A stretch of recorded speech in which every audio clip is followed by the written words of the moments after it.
I'd like to call to order the work session for November 4th, 2019. Mayor Lord will not be with us this evening, so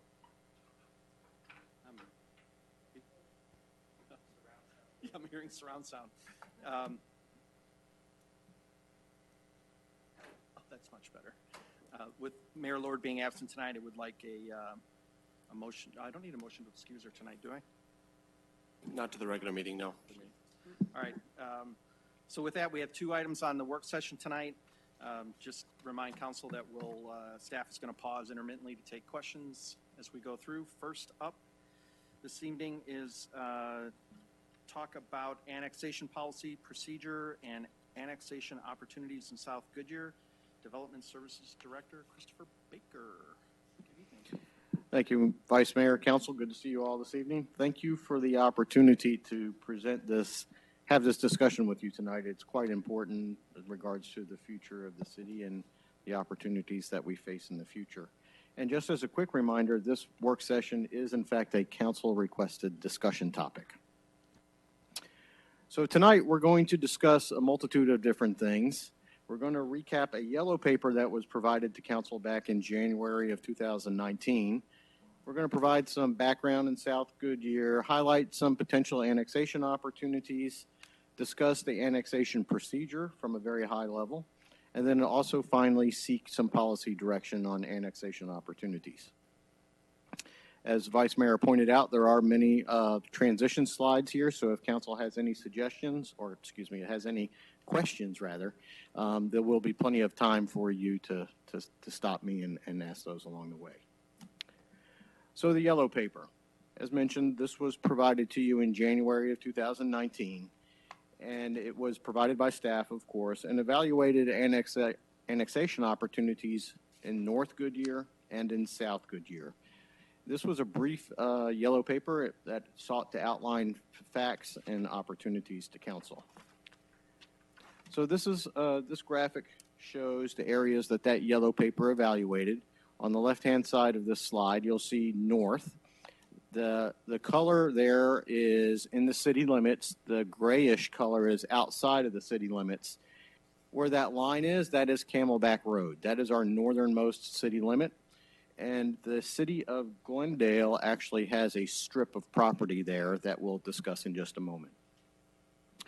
The yellow paper also looked at opportunities in South Goodyear. And as you can see, and you're going to hear me use this phrase several times during the presentation, checkerboard. Let's see, I think this has a pointer on it. No, it doesn't. So you'll notice how the city limits there kind of zigzag around a little bit and creates kind of a checkerboard approach. So that's what I'll be referring to in future slides when I'm saying checkerboard.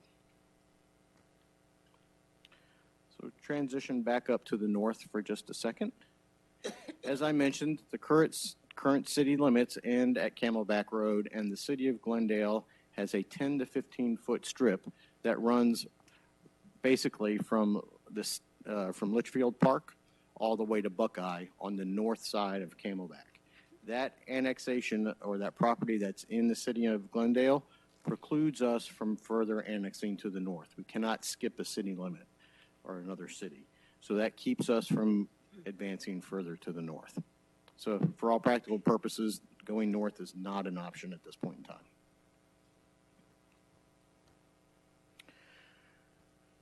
So we're going to pivot to the south. We're going to transition to the southern area and talk about the current status of the I-11 and the 303, discuss what the vision is of the South Goodyear and what the general plan calls for, and also the current status of entitlements in that area. So this map, which I also printed out for you, is the one that has the title on it, General Plan Future Roadways. If you cannot see it very clearly on the screen in front of you, you can follow along with that one.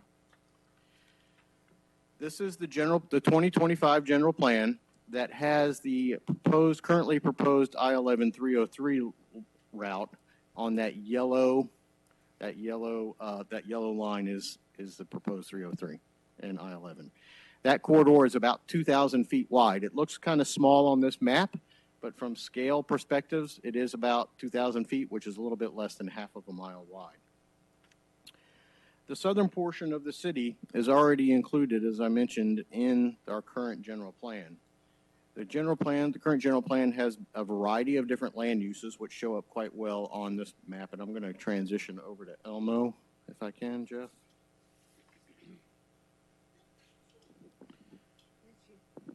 So I'm going to start here on the southern area. Of course, the 11 by 17 is not the. Excuse me for a minute while I fold the paper. There we go.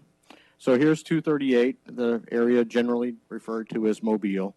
And you can tell all of this area that's colored in is currently envisioned in our general plan.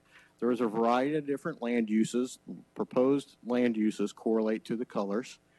There is green, which is agricultural, open space. There's red, which is business and commerce. There's industrial as well in this area here. And the yellow and the lighter yellow colors are various versions of single-family residential.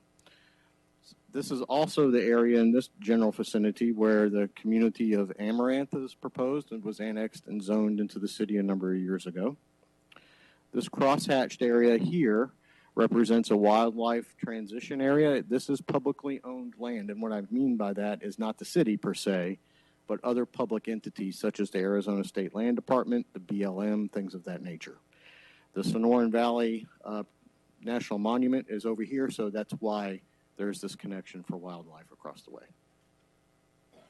The I-11 continues north, and as you can continue to see, especially on your maps that aren't folded like mine, there is a variety of different colored land uses. Again, the various shades of red correlate to business and commerce, generally following the alignment of the I-11 and 303, as further outlined by the additional residential in the surrounding areas. It gets more low density.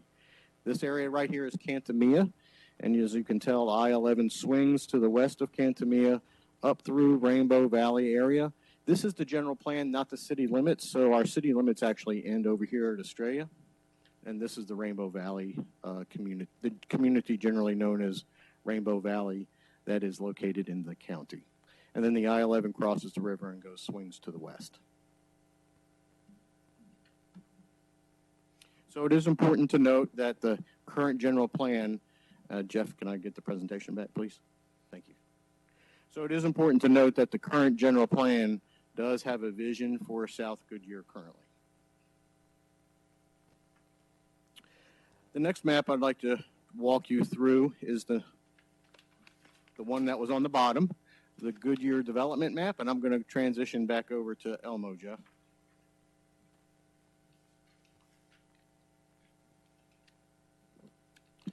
So on this map, I'll start at the south again.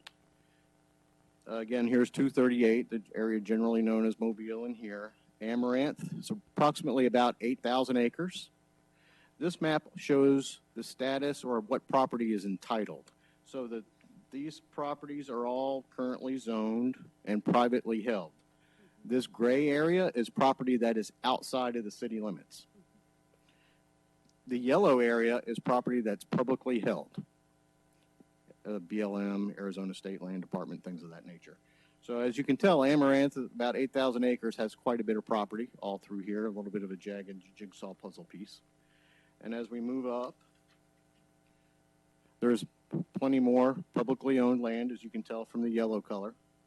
Transitions over here to Madeira, which is approximately, I believe, about 5,000 acres, roughly, give or take a little bit. There's Australia Region 3, which is about 7,800 acres of residential and commercial as well. So each one of these major projects has a variety of different types of land uses associated with it. They're in various stages of the development process. The Madeira and Australia have some preliminary PADs and zoning.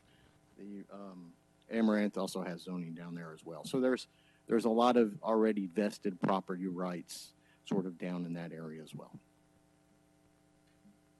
Can I have the presentation back, please? Thank you.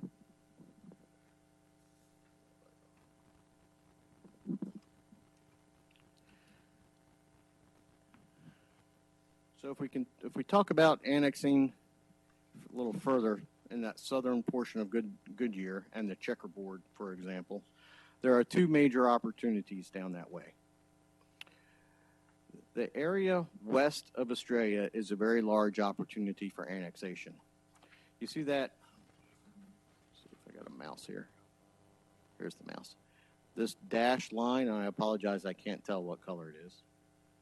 Red, this red dashed line is the I-11 alignment. This is Cantamia right here. So it swings through. This is in the city limits. This is the Rainbow Valley PAD that we approved not too long ago that just came to council the other week for an amendment to the development agreement. And then I-11 runs up Rainbow Valley Road and then swings across the river and goes to the west. This area in here is unincorporated county. It is not in Buckeye's planning jurisdiction and is eligible for annexation. This area, as depicted by this general graph, or illustration rather, has about 4,200 residents in it and represents about 17,000 acres. Although it's a large opportunity, there is some history associated with this area that it's important that council understand before undertaking any annexation efforts. There's an emotional history here.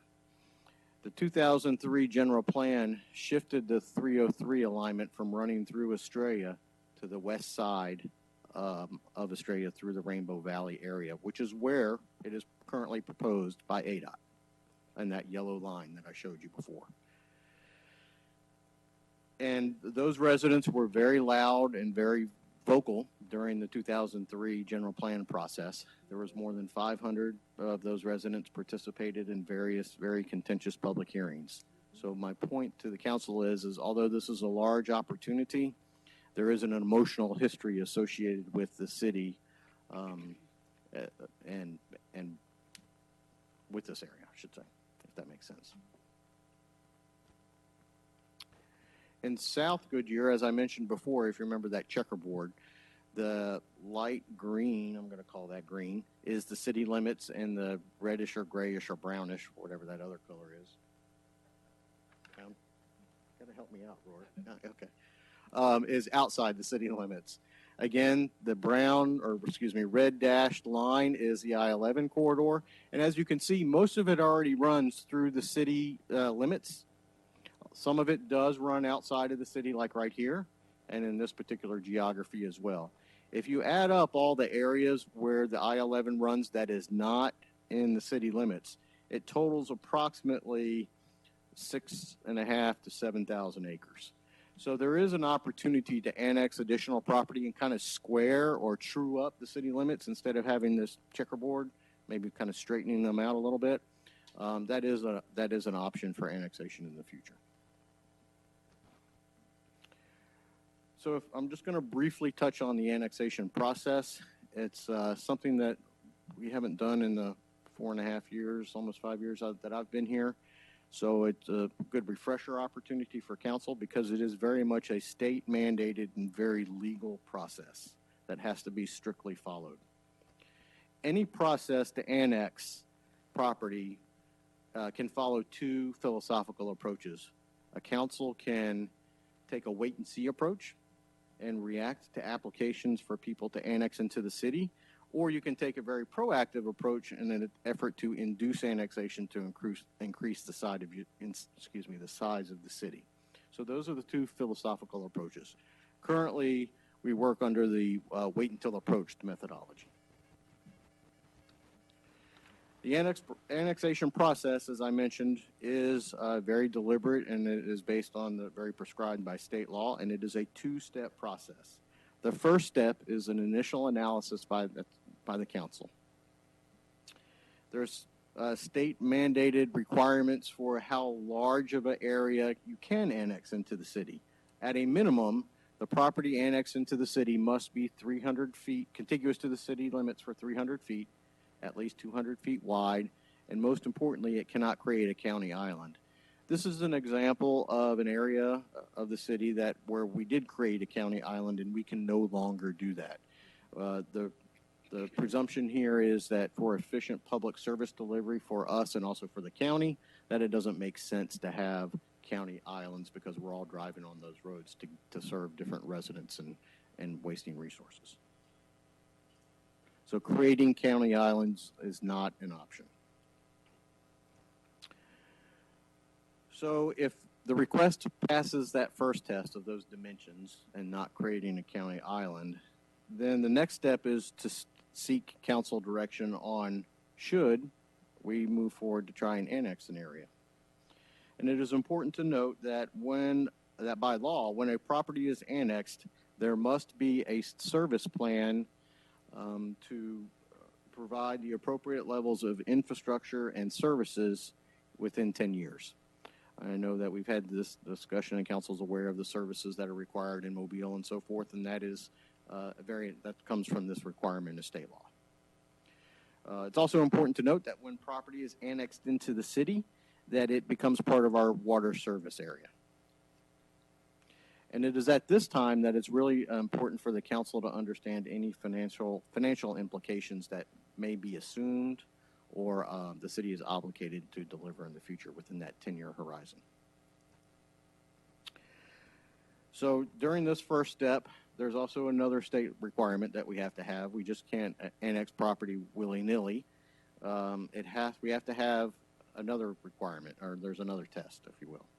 We have to have the consent of at least 50% of the owners within the area to be annexed, and we must have the consent of the owners of at least half of the value of the real and personal property within that geography. So you have to have a 50% threshold of people, and then also value of that property as well. So take some homework there to figure that out. If the annexation area does not pass either one of those tests by state law, we cannot advance, we cannot proceed. If it does meet those areas, then we go to the next step in the annexation process, and I'm not going to bore you with all of the details associated with it, but it is a very regimented, very structured, and very strictly required process with a schedule, and we have affidavits and legal notices to provide to the Board of Supervisors, for example, of course, each and every property owner, and the county assessor, among others. And there's like I mentioned, a very regimented schedule that has to take place. There's also a public hearing that's required by council. Of course, like any public hearing, we have to give notice to the owners, we have to post signs, advertise, and anybody would be able to come address the council on those just like any other public hearing. After the public hearing, then there is a 1-year window in which to collect signatures in order to consent to the annexation. So if the city was going to proactively work to have annexation, or if a property owner or owners came to the city to ask for annexation, at this point in time they would have 1 year to collect those signatures, submit them, they would be verified, and then after they're verified, the council could approve the annexation along with that service delivery plan that I mentioned about services and infrastructure. So it would still come back to you even after the public hearing.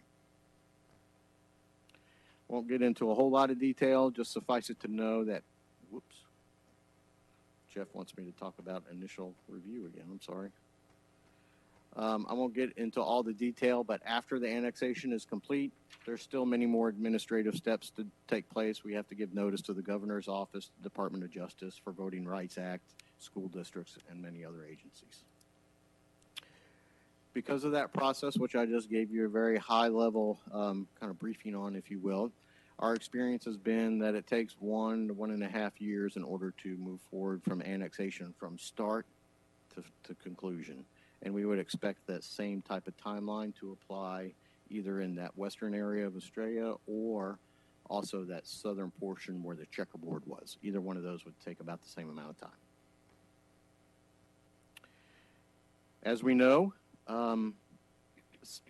when we talk about annexation, we're talking about properties and residents, future residents, and there's many arguments, pro and con, in favor or and against annexation. Some of the ones that you're likely to hear in favor of annexation would be that the city provides a higher level of service. When development activity takes place, there's adherence to building codes, subdivision standards, zoning ordinances, engineering design standards, and things of the like. The people will then have the opportunity to vote in local municipal elections, and obviously the ability to be heard as well. Arguments against annexation would typically include things such as we don't want to pay higher taxes. They're not interested in additional services that the city offers. They appreciate and moved to the county for the reasons with like the rural amenities, that rural standard of living, and the concern about additional growth, and then also not wanting to have to follow city standards. So those are some of the likely arguments that if we were to have an annexation effort that you would like, that we would all likely hear. So all that builds up to the policy question for tonight, which is the council interested in annexing the checkerboard area in South Goodyear in the future? If the answer is no, we would continue our current practice of responding to annexation requests. If the answer is yes, the direction is yes, we would appoint a staff team. As you can tell, there's a lot of work involved with this, so it would take a team of people. We see if we can meet those triggers and thresholds for that 50% requirements, and then come to council for formal policy direction. That it? Yes, sir. Great. So we'll open it up for council discussion and questions. Councilmember Hampton. I got some questions. Thank you for putting this all together. I appreciate it. It's very informative. But I had a couple questions as well. So that rainbow area, can Buckeye, if we chose not to, could Buckeye annex that area? If we either chose to chose to work to see if we can pursue annexation in that area, and it didn't work out because we can't meet those thresholds, those 50% thresholds, Buckeye could also do that. But as I understand it, the city of Buckeye is not interested in that area at this time. Okay. That's what I understand. Okay. And is there any negatives to trying and failing at it? I mean, can you keep trying if you really wanted to? If for some reason we really wanted that area for some reason, and we decided we did it, took a year process, and then at some point it's a hard no. Could we come back to that at a later point? Is there any? I'm not sure the process. If there's you only get one shot, or you get as many shots as you want. Yeah, I don't think there's a prohibition on the number of times that you could try. And I'm sure there's a cost to going out and knocking on the doors, and do we know what that cost would be to try to start for that process, for the year process? I know there's staff hours, but Right. Outside of staff hours. So, Vice Mayor, Council Member, no, we have not calculated what we think it would take staff hour wise to do that. There's also certain hard costs, advertising the signs. We have to hold community meetings down there, things of that nature. So there's some hard cost, and then frankly a fair amount of a lot of staff time is involved as well. But we have not specifically calculated that out yet. Okay, and then, I mean, along the way, if we did decide to go forward that 1.5-year process, we would be getting, I guess, updates or financial we could at any point during that process we could stop, or we could change it, or if we got more information, like maybe this is cost prohibitive or whatever that is along the way, we wouldn't be locked in for the year process. We could we'll obviously get updates, I'm sure. So, Vice Mayor, Council Member Hampton, if you remember, the annexation process is a two-step process. So the first part of that would be we would see if we could Even do it. meet some of those triggers, those 50% triggers I alluded to, and then come to council to seek formal policy direction before going into that second step. And at that point in time, we would identify that service delivery plan of adequate fire protection, police protection, things of those nature, And the cost of that those. nature, and have that associated cost. Okay. And is the part next to the mountain, is this Avondale's right here? Yes, that's correct. Okay. So the mountain, there's the park there, and then Avondale does come down. Yes, sir. Yeah, I was surprised. That's too bad. All right. And then if we wanted to, I don't know if we wanted, but if someone so thought, I mean, could we take parts of parts of Rainbow, like one side of Rainbow Valley Road versus the other side of Rainbow Valley Road, see if people liked it, do a phased approach potentially. I don't know if I need that or want that area or not, but I was just curious. So I think that the area that would be annexed in would be based on that 50% triggers of both the people in support and also the value of the properties. Okay. So you have to do it geographically. So if you draw a bigger circle, you have I'm not going to say it's a higher threshold. It's just more Yeah. more to do Yeah. than if you have it on a smaller basis. Yeah. If that makes sense. Okay.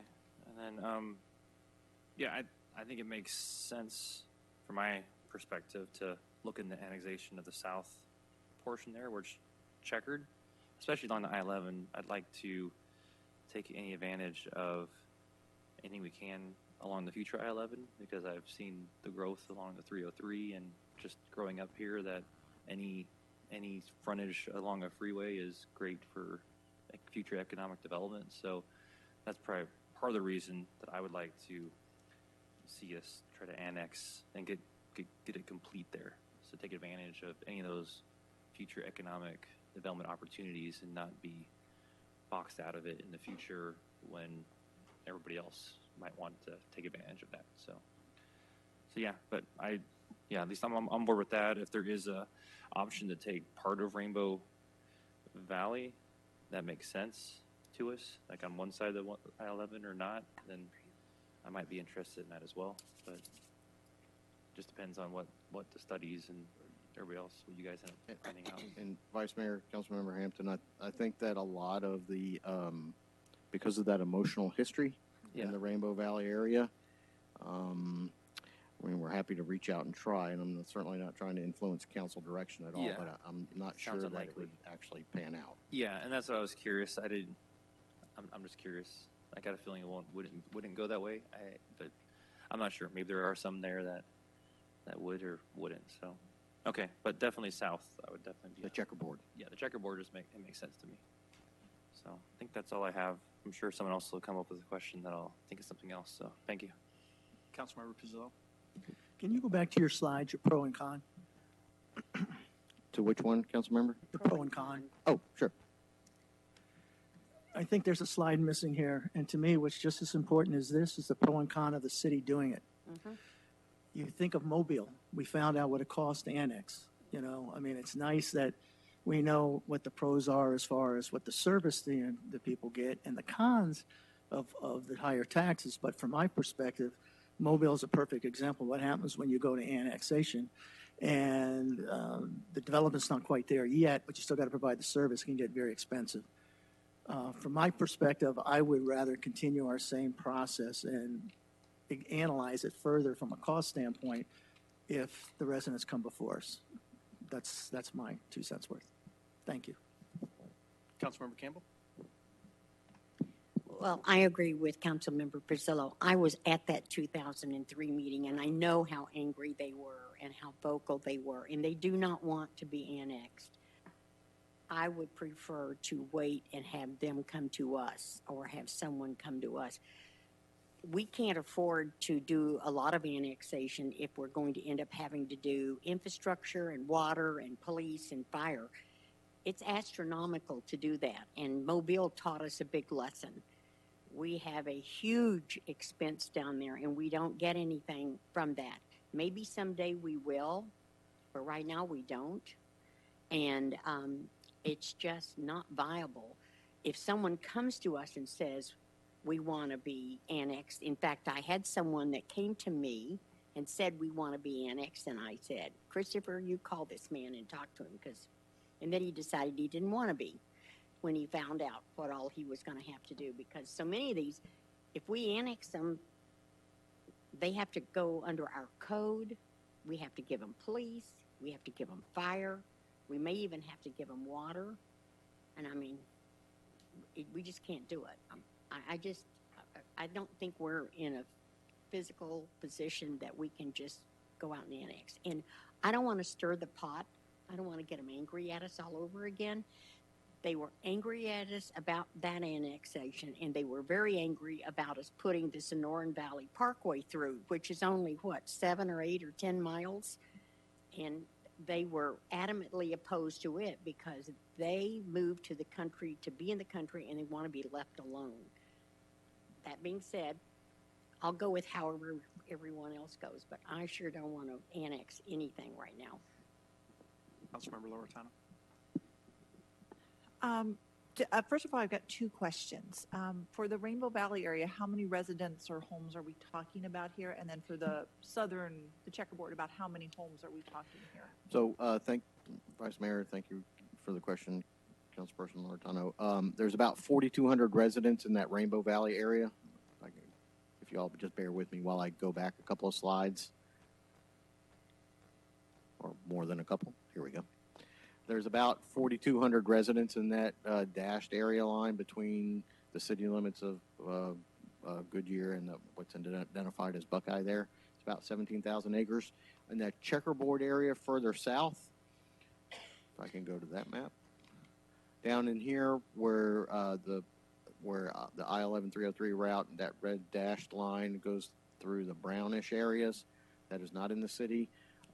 We were not able to get population numbers there because there wasn't any available for MAG at the current time. So at this point in time, I can't tell you exactly how many people are in that geography. Yeah, Brandon just said he doesn't think there's that many. I don't think there are as many in the checkerboard area, so I think that might be probably a better place to fill in the city, and I think it also is less for our services, since we're already serving that area. Filling in that checkerboard isn't going to cost a lot more. I agree with Councilmember Campbell. I went to several of those meetings with the 303, and I was fighting for the Estrella residents who did not want it going through our community. And my concern is we would be pitting, if we annex them, we are going to be pitting two different interests, and I don't think that's going to turn out well. On the plus side over there, many of those children do go to the schools up in Estrella and West Star and Rainbow Valley. So we are kind of in the same school district. So, and I heard from some parents, who I didn't know they lived down there, and they did, and they weren't happy about where it was going through. So I don't think that's something that maybe once the 303 has a more definite plan that comes from the federal government, especially if Buckeye's not really interested in providing those services, since they would have to then make sure that they're in their 100-year water supply, assured water supply, right? Yes, our water designation would go with our city limits. Yeah, so I would be concerned about that with that many homes there, and I don't know how, if they're on well or what they're doing down there. But the checkerboard, I feel a little more comfortable with, because I think it's a less economic strain on our city, because we're already down there with our brush truck, and we're already down there with the police services. I don't think there's quite as many. We'll probably get a better handle on it after the census, but I remember last time there was very few. My other question was, sorry, and Brandon kind of brought this up. Brandon had brought up one other time about saving some of the natural preserves and mountain area. That's why he asked about, I was like, what about over there? If there's an area that is contiguous to the South Goodyear that brings in some of the mountain ranges, is that something that we could annex, even if it's not something that'd be developable? Vice Mayor, Councilmember Loretano, the answer to that is yes. We can annex. We just have to get the consent of this, whatever public entity owns that property, or the owners of that property would have to follow the same process. And then we could plan that property. Mm-hmm. We would have the planning be able to plan that area. Yes, ma'am. That would be something I would also be interested in, to the southern area, for probably a generational plan, not for anything we're going to do now, but we can't afford to buy the land. But if we could plan some of that, pristine land down in that section for those residents that come in generations, I think that would be very foresighted, and it could at some point, whether it's a preserve, a park, or something else, that might be something that if we're going to annex down there, and we don't have to worry about the services, if we don't have to develop it per se, then I would like to look into that too. Just throwing it out there. Thanks. Councilmember Kano? I want to ask about the north. So Glendale stripped annexed it many years ago, 10 to 15 feet, and they get to sit on it forever. Is that how that works? Yes, ma'am, that's how that works. Okay. And strip annexing is no longer allowed. Is that correct? Yes, ma'am, that's correct. Okay.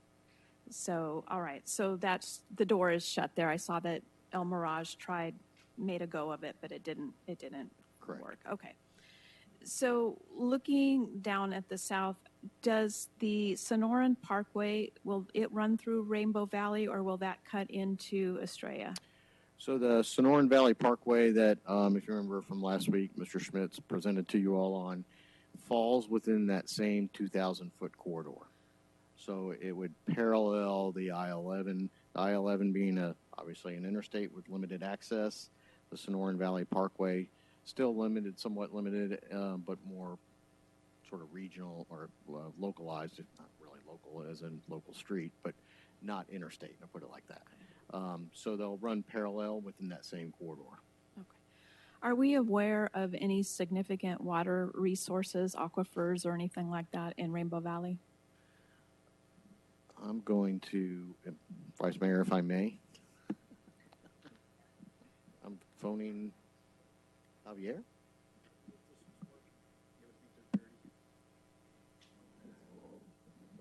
So the answer to that is there's really not a clear picture of how much water there is in Rainbow Valley.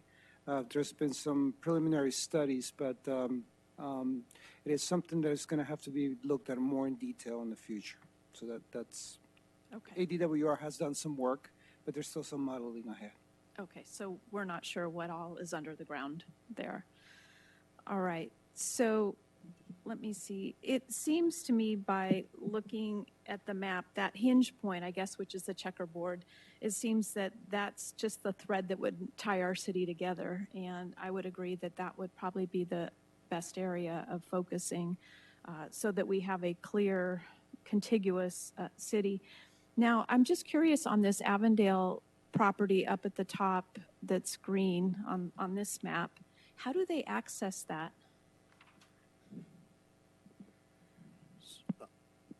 Vice Mayor, Councilmember Cano, this area that's green here, Jeff, thank you, Jeff.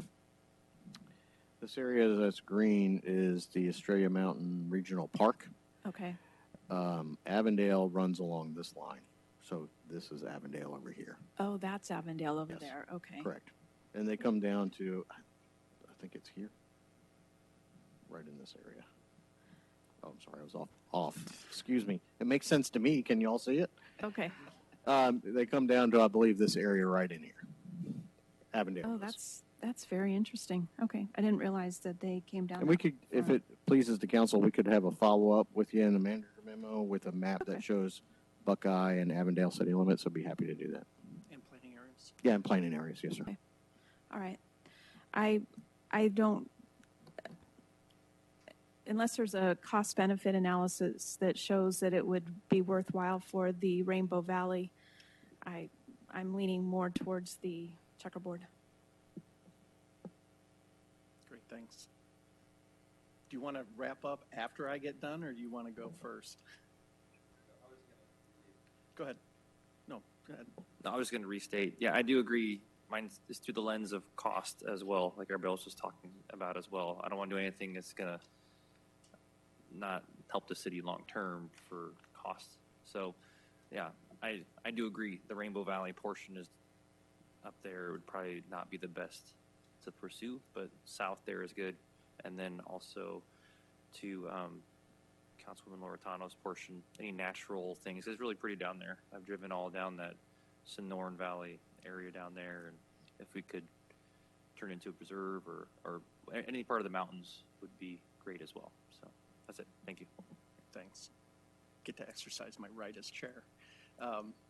So, Councilmember Hampton, you mentioned the southern checkerboard area wanting to maintain control over the right-of-way for I-11. The way that the maps appear, we control all around the I-11, so no one else can annex those properties, the way I'm seeing that map. Is that correct? Yes, sir, that's correct. So we already control the corridor, so whether we actually have the properties within the city today, no one else can take them in the future. So we've really secured, so as much as we talked about the great lessons learned from the Mobile annexation or the Amaranth, we were smart enough to at least control that transportation corridor. So I think that is important for us for the future. The other thing that we did not talk a great deal about is water. Every time we annex property, we have to be able to show that we can provide water. So even if we want to scoop up some of these checkerboard pieces, we're going to have a water issue to address that I think really is probably the driver of much of the conversation. And then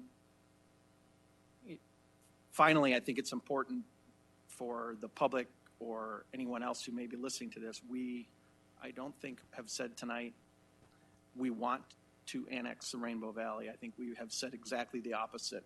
So if Rainbow Valley is listening and is concerned, we are not talking about a land grab. We are not talking about going into Rainbow Valley. So I want to make that very clear and assure those county residents that that's not what we're talking about tonight. So for me personally, I don't think we need to grow the city any more than it is right now. We're only between, I think depends on which thing you read, but we're anywhere between 11 and 15% built out. We have a lot of land yet to develop, and I don't know that seeking more is an advantage, particularly since we control the area. So we've got the land blocking Maricopa from coming into the Sonoran Valley Monument area. We control a lot of that. We are a block to anybody else coming through. So for us to take and spend resources today for something that may not occur for 50 or 100 years from now may not be the best solution going forward. I would rather that we stick with the policy that we currently have. I think you've heard consensus from everybody. So if I don't know who to look at, but one of the three of you. Actually, if I could recap, I think that we have consensus on the Rainbow Valley area, but I do believe I heard actually a 3-3 on the checkerboard as far as those who were in favor of moving forward with the checkerboard area and those who wanted to wait and see. So I would like to know what that consensus is, if we have it. Vice Mayor, Yes, sir. I'm with you, but I'd rather wait. You'd rather wait? Yeah, well, now that I understand how that area is protected and that corridor, I would agree with you. We should wait. It really doesn't matter if we have a way to stop it. If someone wants to build around it, as long as we can do the process, so we would get, I know once they start building, we might want to take a look at this once the I-11 starts getting built. Yeah. That might be the best time, because when people start pulling permits, I don't want that money for any large businesses to go, any construction sales tax up and down that corridor to go to the county rather than us. That would be my concern. I know that's a little ways away to wait till they actually build it, but when we start seeing that, if we've got a year and a half out, then I'm okay waiting now, but I want to make sure that we keep that on our radar so that we are ahead and someone doesn't say, I can pull a permit now and I get the county the cheaperness. So that's what I would do once, but I'm okay with that. Sure. So Christopher, correct me if I'm wrong here. The dotted lines on the outside of this are our planning. That's our city limit, which is also our planning area in that area. Is that not correct? Yes, that is correct. So Yes, that is correct. So if you look at the dashed line, not the dotted line, but the dashed line, which is I-11, that corridor, that is all within our planning area, et cetera. So We don't get taxes unless it's city, right? It has to be in our limits, Correct. right? So yeah, so if they were to, at some point, start to build down there, then I think that's when we have to fill in those holes at least. Yeah. Okay, do you have a consensus now? I do. Thank you. Okay. Anything else on this, Christopher? Thank you so much. No, sir, thank you very much. Appreciate that. Next item on the agenda is the proposed CDBG applications for the 2020 to 2021 application cycle. Planner 3, Alex Latinsky, backed up by her boss, Katie Wilkin. Oh, you got a whole crew. Whole crew today. Welcome, Alex. Thank you, Vice Mayor. Thank you, council members. We're approaching that CDBG season application cycle for 2020, 2021. So staff is planning on bringing forth 2 applications for council's consideration and endorsement for recommendation to apply for the CDBG funding through Maricopa County. Prior to that, we wanted to do a quick refresher on the Community Development Block Grant Program, talk about what types of projects are eligible, and share with you our proposed projects, as well as ask for some feedback. So CDBG, just as a reminder, was established in 1974 to address the community development needs of local governments. Annual grants are provided on a formula basis to develop viable urban communities by providing decent housing and a suitable living environment, and by expanding economic development opportunities, principally for low and moderate income persons.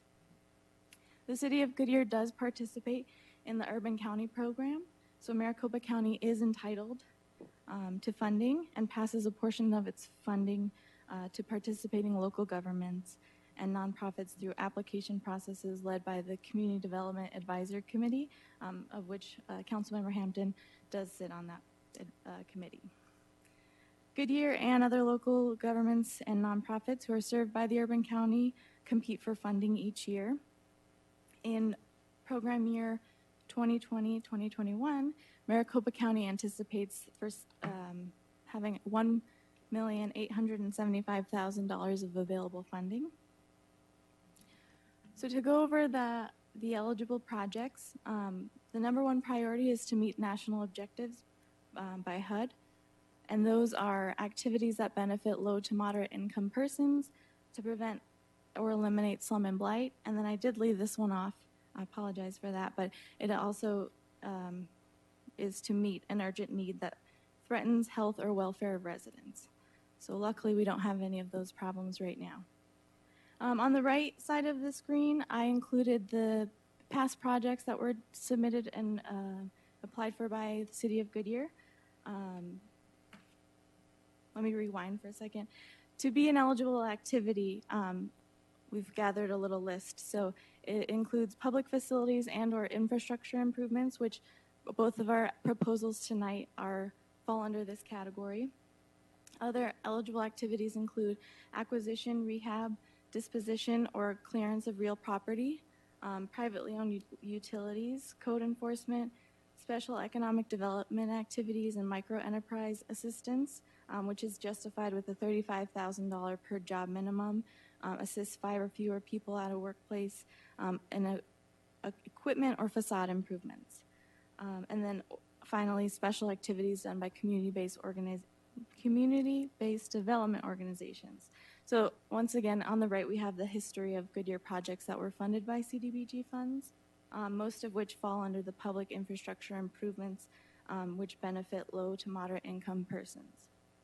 The city has been successful in the past with CDBG funding, and you can see that in the years where we didn't receive funding, the following year we received larger amounts of funding, which has been our recent strategy for receiving funding.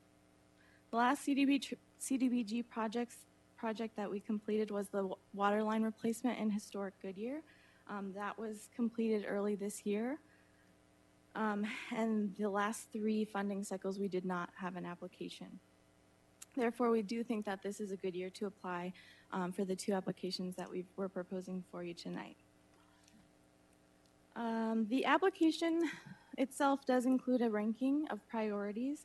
So if there isn't enough funding for both of our applications, the committee is able to prioritize based on the city's recommendation. Currently, staff is proposing an application for streetlight replacements in north subdivisions and a baby pool conversion at Loma Linda Park, and then that in that order of priorities.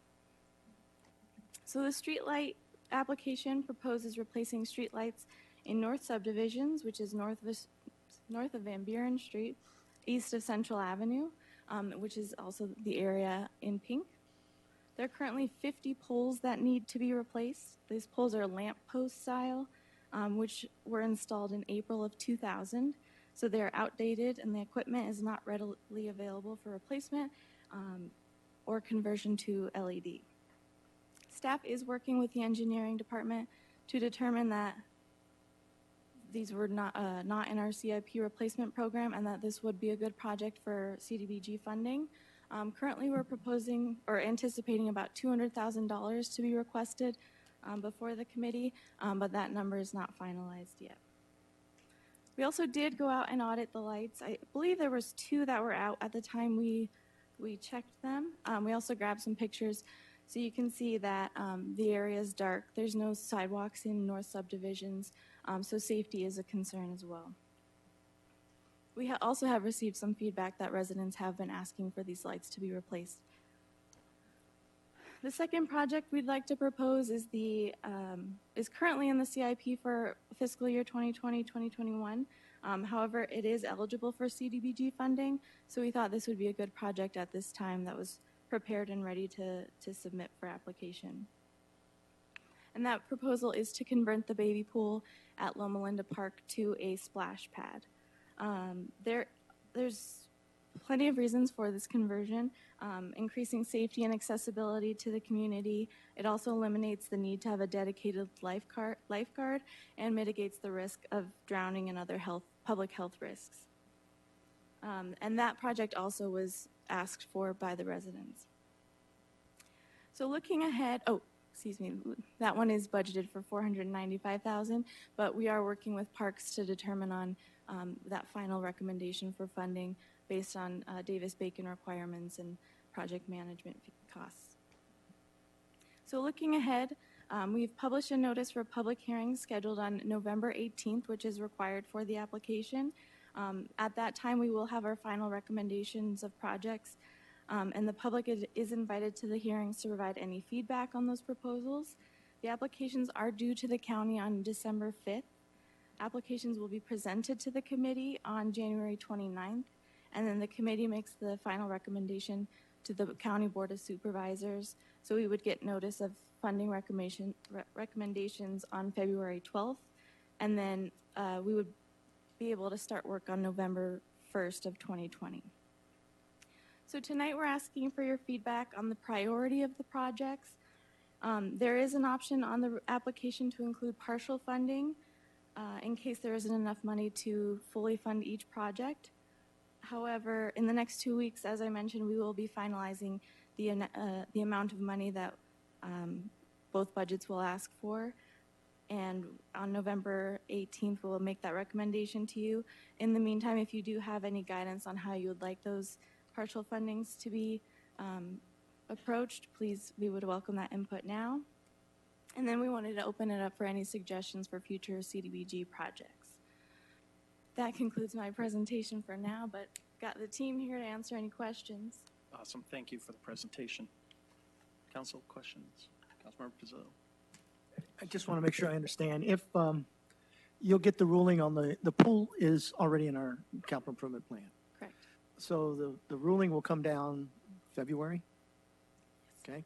So that by time, if they give you partial, then we can reallocate some of that money because we still have time in the budget process. Is that correct?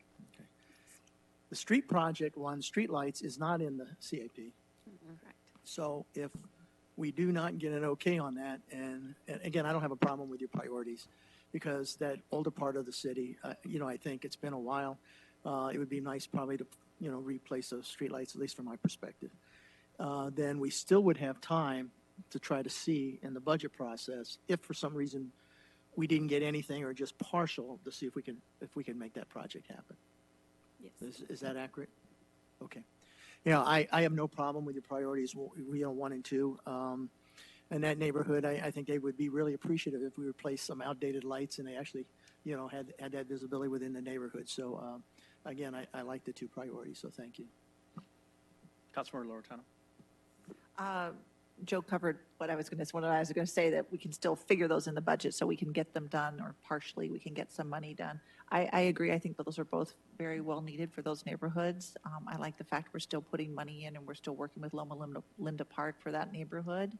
I do have a question, though. This came up a couple years ago. Is this still the best way to go through the county? I know there was another way to go. Is this still the best way to go to do this?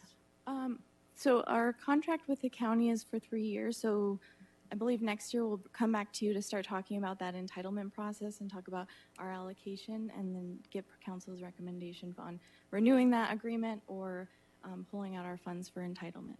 Okay, thank you. Anyone else? Yeah. Oh, I'm sorry. Sorry, Wally. That's okay. North Subdivision is very dear to my heart. I'm there all the time. The neighbors want more lights. They don't want just the light poles finished or changed or new bulbs. And I would have hoped that staff would have come forward with a presentation on either adding more lights or telling us why you did not add more lights. They have asked for this for the 9 years I have been on council. All of the CBDG funds, most of them, 90% or more, has gone to historic Goodyear. And the pool is in historic Goodyear. And North Subdivision is the stepchild of Goodyear.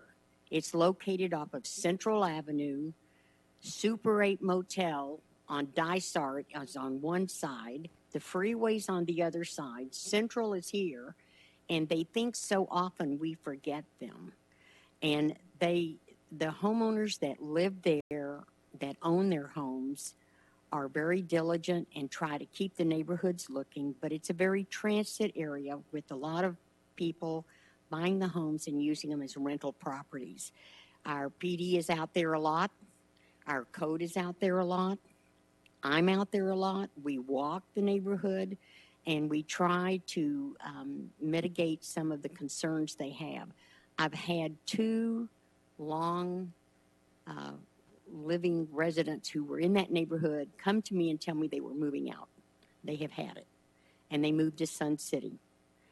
And I hate to hear that. They said they can't walk at night. They don't walk during the day in the summer. It's too hot. They can't walk at night. It's too dark. They're afraid. The street lights are so far away from one another. The lights do not cast on each other to give them a lighted street or a half of a lighted street. And it's pretty spooky. And they have that big apartment complex at the end of Central.